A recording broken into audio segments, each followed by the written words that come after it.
Hello YouTube, this is Tonstat39, and I'm currently at the campsite here in Lake Tahoe, and this is sadly the last year we will be taking the RV out, because it's getting a little old and expensive to run, so we'll either have to sell it or scrap it soon. Anyway, because I'm in the great outdoors, I can't really review a PS1 title, and emulators give me a bit of a rash. And so, because I don't really have access to my PS3, my PS1 discs, or a decent screen to film, I'm instead going to have to go for a more portable option. It may not be the Crash 2 we know of on the PlayStation, but it's a Crash 2, and that's something. Although the PlayStation Crash Bandicoot 2 was my first video game ever, this one I got circa 2005 in the mail, I think.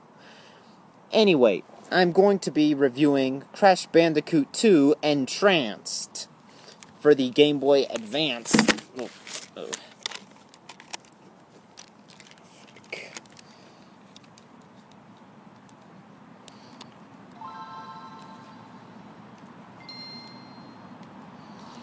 Before I get started, I'm going to tell you why I am going to suck.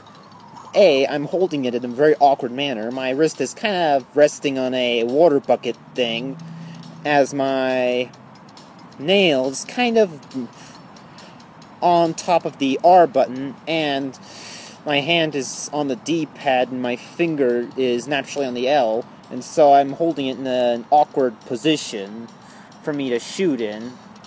And so, and to top it all off, there's a reflective screen that's reflecting all of the background things, all the trees, the sky, everything.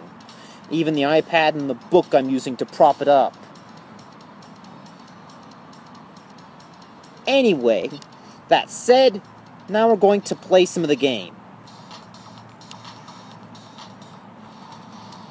This is the point where I'm at right now.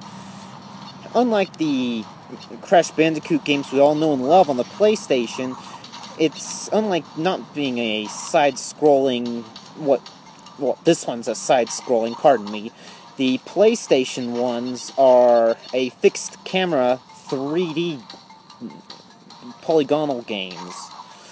And basically this one is a 2D side-scroller, and it's quite a clever way to convert a beloved 3D platformer into a portable game at this time.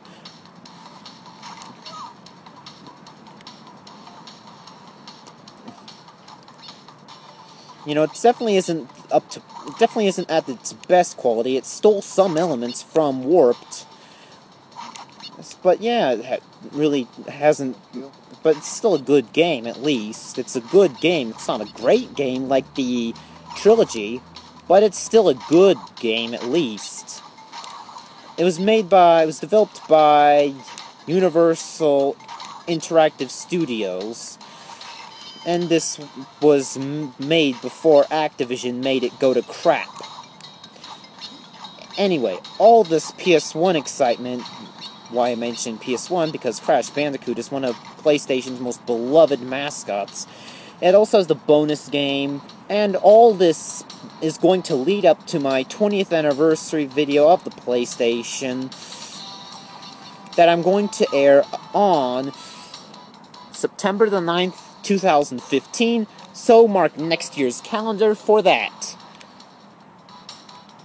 So its control's really nice, you know, use the A button to jump, the B to do the spin attack, the L to ground pound, and the L again to slide. You hold it down.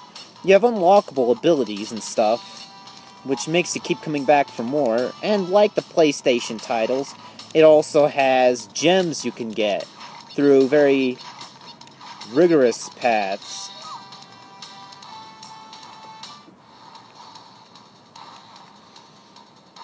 The music's really good here, too. It really does sound like music from a Crash game, and that's what I like about it. It's sort of Crash on the go. Or in my case, Crash if you're in the great outdoors.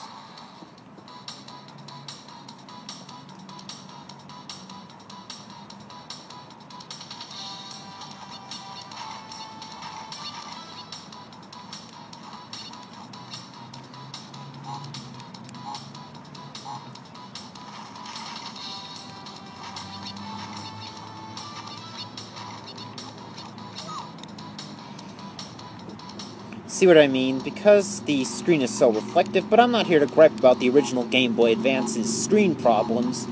I'm here to look at the game, and the game is really nice. Really nicely done. And very cleverly converted. You know, this is the overworld selection, so it still has that warp room motif. It's just more of a top-down thing.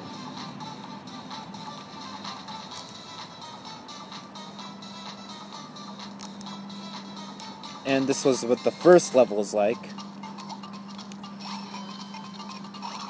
You know, you can get relics just like in Warped.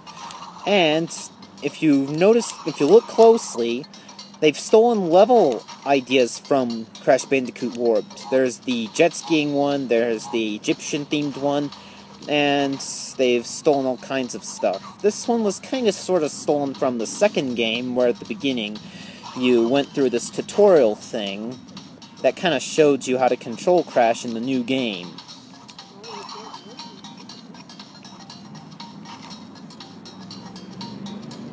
And, you know, you also have a cool gyroscope thing, which they got from Crash 4, Wrath of Cortex. I'm very sorry for the spoilers, so please excuse me for spoiling some of those titles. Do I recommend it?